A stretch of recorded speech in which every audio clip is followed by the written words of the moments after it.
George Sutherland was born in Clyde in 1883, where his father was a well-known coach driver and later manager of Craig & Co.'s coach line at Lawrence.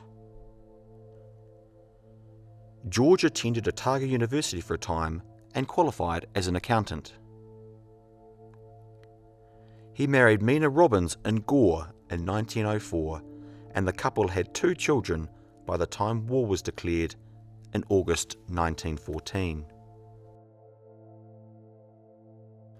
George had served for a time in the Dunedin Highland Rifles, and despite his family commitments, he volunteered for overseas war service in January 1915. He became a corporal in the Otago Infantry Battalion. After basic training in Wellington, he sailed for Egypt with the 4th Reinforcements to the New Zealand Expeditionary Force the following April.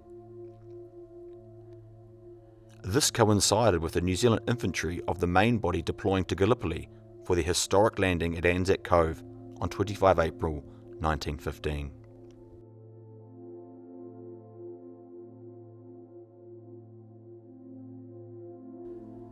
In due course, George also arrived at Anzac Cove at the beginning of June as a much-needed reinforcement to make up the battalion's serious losses since April.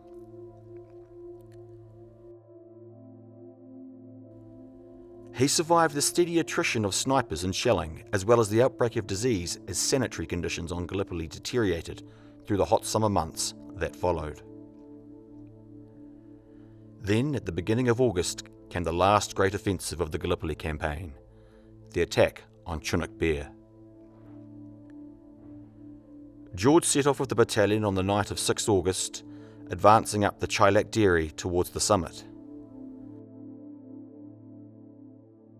The following day, he was wounded, shot in the abdomen, and evacuated for medical treatment. George's condition deteriorated, and he died aboard the hospital ship Corden Castle off Gibraltar en route to England on 7 September 1915, aged 31. He was buried in the Gibraltar Military Cemetery.